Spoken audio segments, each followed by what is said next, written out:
우리 하나님 말씀 봅니다. 에베소서 4장 32절 말씀입니다. 다 함께 봉독합니다. 서로 친절하게 하며 불쌍히 여기며 서로 용서하기를 하나님이 그리스도 안에서 너희를 용서하신 것 같게 하라. 다시 한번 읽습니다. 서로 친절하게 하며 불쌍히 여기며 서로 용서하기를 하나님이 그리스도 안에서 너희를 용서하신 것 같이 하라. 아멘. 오늘 덕이 있는 신앙생활 시리즈 6번째, 성도는 용서합니다. 시작. 성도는 용서합니다. 아멘. 기독교는 하나님이 죄인을 용서하시며 그의 자녀로 인침을 받는 종교입니다. 그러므로 기독교는 용서로 시작하여 용서로 끝마치는 신앙생활인 것입니다. 하나님을 섬기는 그의 백성은 용서의 사람이어야 합니다.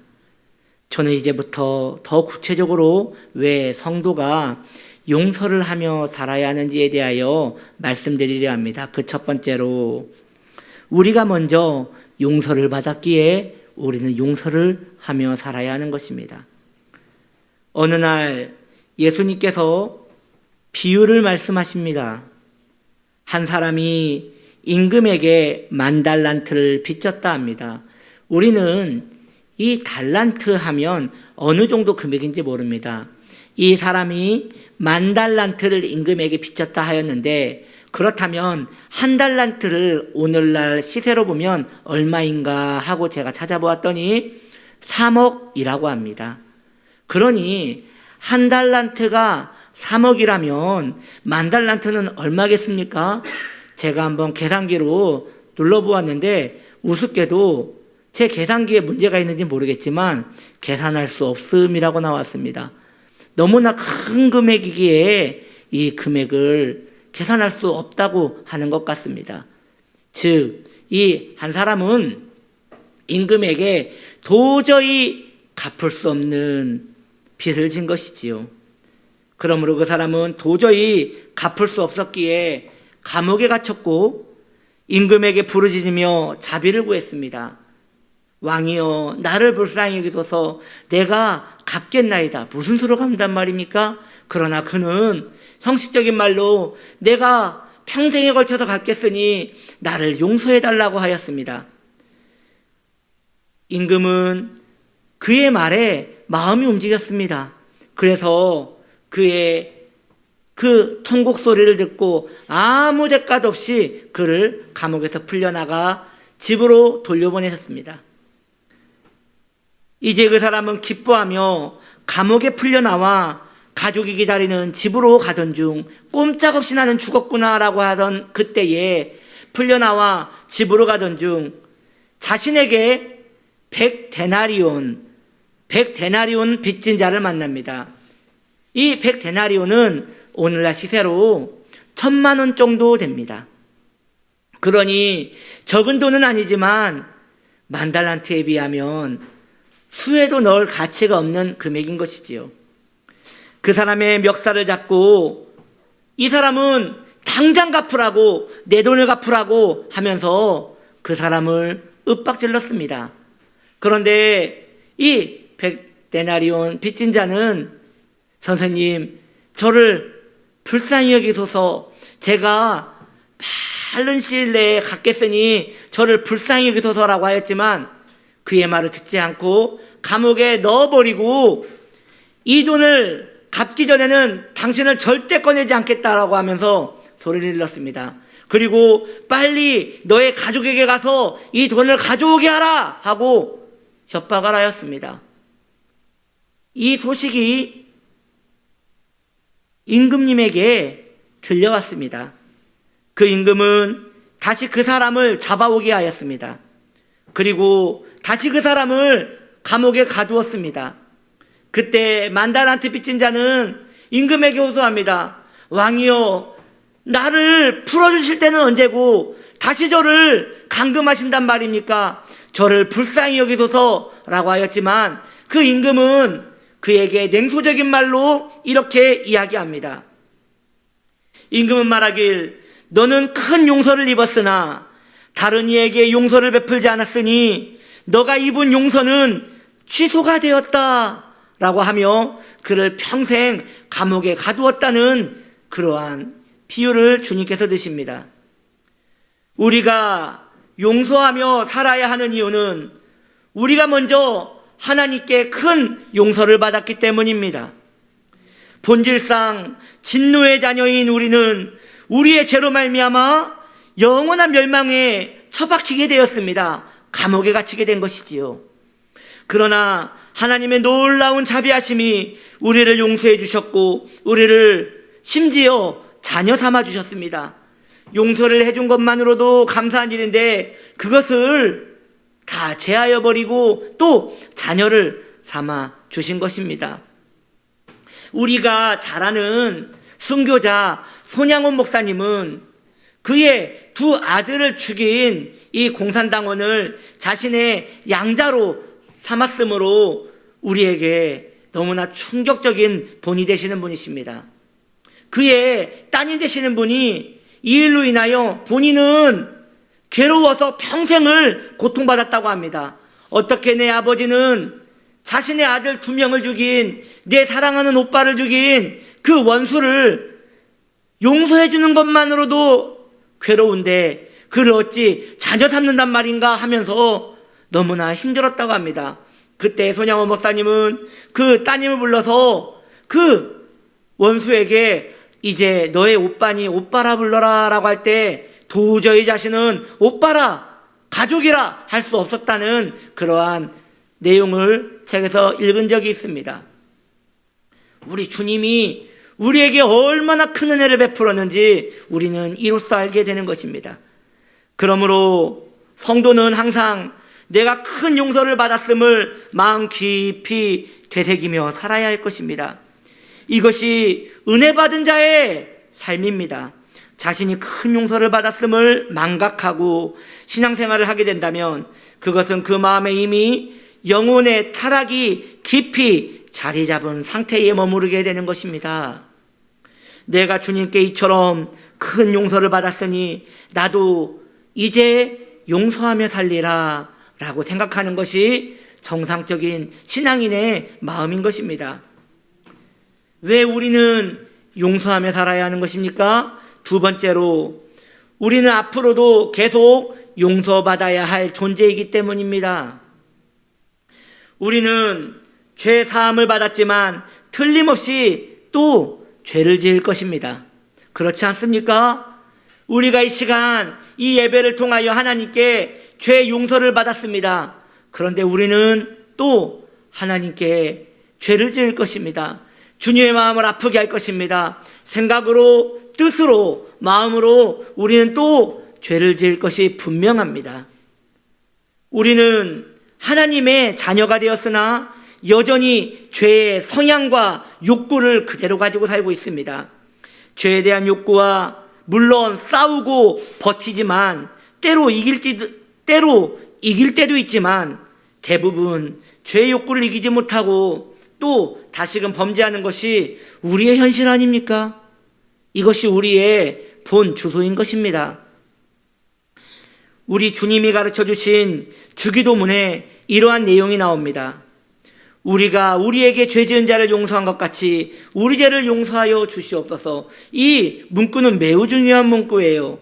우리가 우리에게 죄 지은 자를 용서한 것 같이 우리의 죄를 용서하여 주시옵소서. 주기도문은 우리 주님께서 직접 그의 백성들에게 가르쳐 주신 것이기에 성경의 진리 가운데서도 매우 우위에 담겨 있는 진리입니다. 그래서 우리는 주기도문을 심지어 외웁니다. 즐겨 암송하고 이것을 바탕으로 기도도 합니다. 신중하게 이 말씀을 이해해야 할 필요가 있는 것이지요. 이 말씀에 의하면 우리가 하나님의 용서를 계속적으로 받기 위해서는 우리도 누군가를 계속적으로 용서해야 함을 말하는 것입니다. 우리가 나에게 죄 지은 자를 용서할 때 하나님도 우리에 대한 죄를 용서하시는 것입니다. 여러분, 용서해 보시지 않았습니까? 그런데 우리의 마음이 얼마나 간사한지, 분명 그 사람을 용서해 주었는데 돌아서서 다시 보면 미운 마음이 다시 듭니다. 그리고 용서해 주었는데 돌아서서 다시 보면 그 사람에 대한 미움이 다시 일어납니다. 그러면 그 사람을 언제까지 용서해 주란 말입니까? 그렇습니다. 주님께 우리는 언제까지 용서받아야 합니까? 그것과 같은 질문인 것이에요. 주님께 계속 용서를 받고 싶다면 우리도 계속 용서를 해줘야 하는 것입니다. 이것은 매우 중요한 핵심 진리입니다.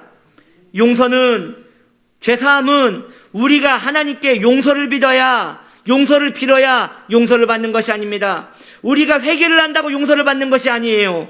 우리가 다른 일을 용서해야 우리의 회개에 힘이 실리는 거예요. 주님이 그 회개를 받아주시는 거예요. 그 전에는 용서란 없는 것입니다. 그러므로 우리는 앞으로도 계속 주님의 용서와 자비를 원한다면 우리도 계속 용서를 하며 살아야 할 것입니다. 여러분 생각해 보십시오. 여러분이 누군가에 대한 원한을 가졌습니다. 미운 마음 때문에 그 사람이 용서가 되지 않습니다.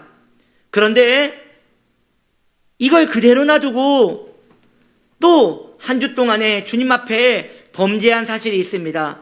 주님께 주님 나를 용서하여 주옵소서, 내가 범죄하였나이다 라고 한다면 주님은 우리를 싸늘하게 쳐다보며 우리의 죄를 용서해 주지 않는다는 것이에요. 왜 그런 것입니까? 내가 그를 용서하지 않았기 때문입니다. 반대로 우리가 그를 용서해 주고 주님 앞에 나올 때는 주님께서 우리의 기도를 풍성히 받아주시는 것입니다. 그러므로 주 앞에서 사함을 받기를 원하는 모든 성도들이요, 그 사람을 마음에 미워하는 일을 용서해 주시기를 바랍니다. 셋째, 왜 우리는 용서하며 살아야 하는 것입니까? 용서는 사람을 살리는 능력이 있기 때문인 것입니다. 용서를 받은 사람은 삶에 변화가 일어납니다. 그 이유는 그 용서 자체가 하나님의 성품이며 능력이 깃들어 있기 때문입니다. 우리가 용서를 하면 용서받은 이는 내면에 변화가 일어나게 됩니다. 영국 역사에 보면 위대한 장군 웰링턴 제독에 대한 이야기가 우리에게 전해 내려오고 있습니다. 그 부대에 계속 탈영하는 병사가 있었습니다. 웰링턴은 그 병사의 마음을 바꾸기 위하여 교육도 해보고 징계도 하고 감옥에도 가두어봤으나 그 병사는 계속 탈영을 하는 것이에요. 이제 그 수가 다 찼습니다. 이번에 또 탈영을 하면 군법에 의하여 그 병사는 사형을 당하게 되었습니다. 웰링턴도 알고 있었고 그 병사도 알고 있는 상황이었습니다. 마지막에 그 병사에게 말합니다. 자네는 이제 너무 많은 탈영을 했기에 이 전시 상황에서 더 이상 용서를 해줄 수 없네. 한 번만 더 탈영을 한다면 이번에는 사형이라네 라고 분명 고지를 하였습니다. 그런데 이 병사는 또 견디지 못하고 탈영을 하고 말았고 안타깝게도 잡혀왔습니다. 그리고 군 감옥에 갇히어 이제 죽을 시간을 기다리고 있을 때였습니다. 그에게 총살이 기다리고 있는데 밤새 고민한 웰링턴 제독은 그 병사를 불러오라 하였습니다. 그리고 그에게 사형을 선고하는 대신 이번에는 아무 대가도 없이 내가 자네를 용서하겠네, 모든 책임은 내가 지고 당신을 용서하겠네 라고 하면서 그 병사를 문 밖으로 내보냈습니다. 그런데 그때부터 그 병사는 더 이상 탈영하지 않았고 웰링턴의 충직한 부하가 되었습니다. 왜 그런 것입니까? 용서를 하는 사람은 다른 이의 마음을 얻을 수 있기 때문입니다. 그 마음에 진심 어린 마음을 내어드릴 수 있는 마음이 용서를 받은 자의 마음인 것이에요. 우리는 잘못하는 이의 그 죄와 버릇을 고쳐주기 위하여 혼도 내고 그를 윽박도 지릅니다. 그런데 그런다 하여 변하지 않습니다. 그때 잠시 변할 뿐이지 변하지 않습니다. 그러나 넉넉한 주님의 마음으로 용서하십시오. 변화가 일어나는 것이에요. 그 마음에 하나님의 성품이 들어가 그를 바꾸실 것입니다. 용서하면 사람을 얻습니다. 용서하지 않으면 증오만 남습니다. 지혜로운 자는 사람을 얻습니다. 반대로 용서하지 않으면 사실 아무것도 얻지 못하는 것입니다. 네 번째로 왜 우리는 용서하며 살아야 하는 것입니까? 내가 치유받기 위해서입니다. 내가 치유받기 위하여 용서를 해야 하는 것이에요. 미국에서 일어난 일입니다. 미국의 한 젊은이가 길가에 쓰러져 병원에 실려왔습니다. 검사를 해보니 위에 심한 염증으로 인한 병이었습니다. 결국 그 염증이 위를 썩게 만들었고 그 위는 한 부분이 못 쓰게 되었습니다. 의사들은 그 부패한 위를 잘라내었고 강한 항생제로 그 병을 치유해 주었습니다. 그리고 그 환자는 무사히 퇴원할 수 있었습니다. 그런데 다시 6개월 후 같은 병으로 이 환자는 다시 병원을 찾게 되었습니다. 병원에서는 똑같은 방식으로 그 염증을 다시 염증의 부패한 위를 또다시 잘라내었고 그것을 강한 항생제로 다시 보존할 수 있었습니다. 그리고 그 환자를 잘 회복시켜 또 퇴원시켰습니다. 그런데 또 6개월 후에 그 환자는 다시 길가에 쓰러져 병원에 실려오게 되었습니다. 문제는 이제 남아있는 위가 얼마 남지 않았다는 것이에요. 이제 수술이 어려웠고 그나마 어렵게 수술을 한다 한들 의사들은 이 환자의 병력을 보고 다시 이 환자가 얼마 후에 다시 올 것이라는 예상을 하게 되었습니다. 의사들은 전체적인 회의를 통하여 이 환자는 의학적인 문제가 아닌 종교적인 상담이 필요하다고 판단을 내렸습니다. 그 병원에 근무하는 전문 상담 목사님에게 이 환자는 넘겨졌습니다. 오랜 상담 끝에 이 환자는 자신의 이야기를 그 목사님에게 하게 되었습니다. 이 내용은 이렇습니다. 그가 7살 때에 그는 이혼한 부모님에게 버려졌습니다. 고아원으로 간 이 아이는 어느 가정에 입양되었으나 그 양부모라는 사람들은 나라의 지원금을 받기 위하여 입양을 했던 질 나쁜 사람들이었습니다. 그 아이는 그 집에서 매일 맞았고 그 몸에 70여 개의 담배로 지진 자국이 있었다고 합니다. 그러니 어찌 그 집에서 살 수 있었겠습니까? 그 아이는 자신을 버린 부모를 저주하며 딱 한 가지 열망을 가지게 되었습니다. 내가 이 집에서 도망쳐 나갈 수만 있다면 내가 돈을 벌어서 권총을 산 다음 내 부모를 찾아 죽이고 나도 이 지겨운 세상을 끝내리라 라는 열망을 갖게 되었던 것입니다. 그는 드디어 10살이 되었을 때에 그 집에서 탈출할 수 있었습니다. 그리고 길가를 전전하며 어렵게 돈을 벌었고 힘겹게 살아왔습니다. 정말 죽고 싶었지만 그 아이가 살아갈 수 있었던 유일한 이유는 바로 복수 하나였습니다. 이 아이는 17살이 되었을 때에 드디어 자신이 번 돈으로 총과 탄약을 살 수 있었습니다. 그리고 자신의 목적을 이루고자 그때부터 아무 일도 하지 않고 그 부모를 찾아 나섰습니다. 그러나 아무리 찾아도 부모님의 흔적은 찾을 수가 없었습니다. 그때부터 이 청년은 점점 몸이 아파왔고 19살이 되던 때에 쓰러져 그 병원에 실려왔던 것입니다.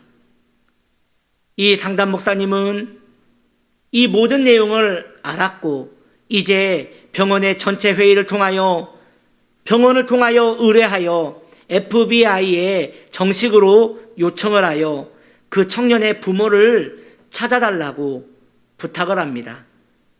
그리고 찾아내었는데 그의 아버지는 이미 마약 중독으로 죽은 지 오래되었고 그의 어머니는 찾았으나 혼자 살고 있었고 가난하고 병들었으며 비참하게 살아가게 되었습니다. 전화를 하여 그 어머니에게 자초지정을 이야기하고 이 병원으로 오라고 했을 때 그 어머니는 너무 가난하여 그 병원에 올 차비조차도 없었습니다.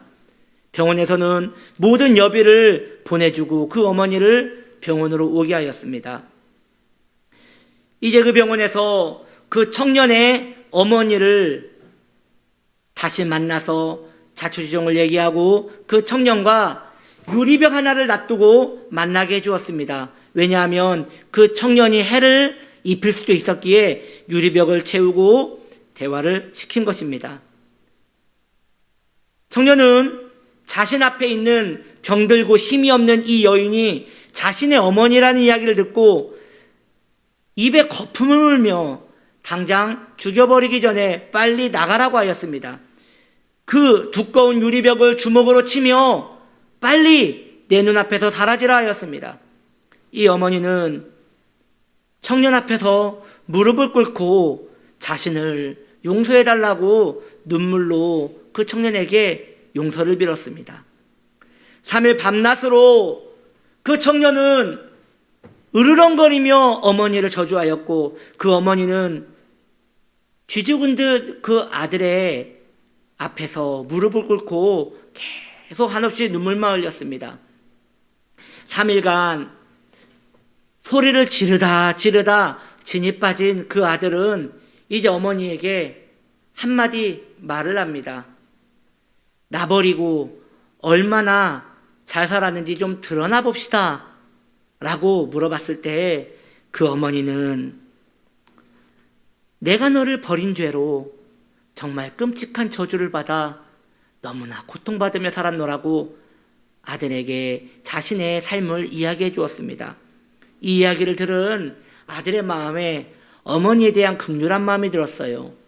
그리고 이제 괜찮으니 어머니를 한번 만나보고 싶다고, 이제 정말 앞에 두고 만나보고 싶다고 라고 하였습니다.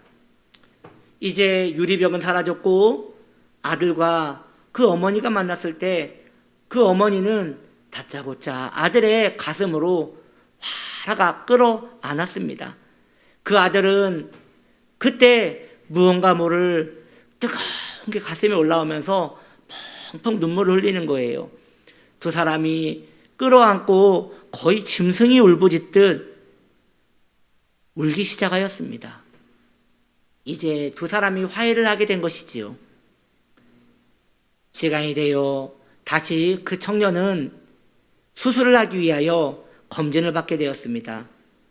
그런데 그 위에 가득했던 염증이 하나도 없는 것이에요. 그가 마음의 원한을 버리고 용서를 선택했을 때 그 육체의 병도 남을 받은 것입니다. 그렇습니다. 용서를 하지 않으면 내가 병이 듭니다. 용서는 결국 내가 살려고 하는 것이에요. 성도는 용서하는 사람입니다. 용서할 때 성도는 회복과 치유를 누리며 성도답게 살 수 있는 것입니다. 사랑하는 성도님들이여, 아직 누군가를 용서하지 못한 우리 성도님이 계시다면 속히 주님께 그를 용서할 마음을 달라고 구하십시오. 여러분이 그 사람을 용서하지 않는다면 용서하지 못한 우리 성도님도 주님께 용서를 받지 못하는 것입니다. 우리는 이미 주님으로부터 많은 용서를 받았습니다. 많은 사랑을 받았습니다. 자녀로 삼음을 받았습니다.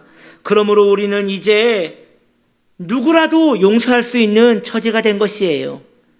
매우 어려운 일이지만 그럼에도 용서해야 나 자신이 치유될 수 있고 그때서야 주님의 덕이 있는 신앙생활을 할 수 있게 되는 것입니다. 그런 용서의 은총이 저와 여러분들에게 함께 있기를 예수님의 이름으로 축복합니다. 기도합니다.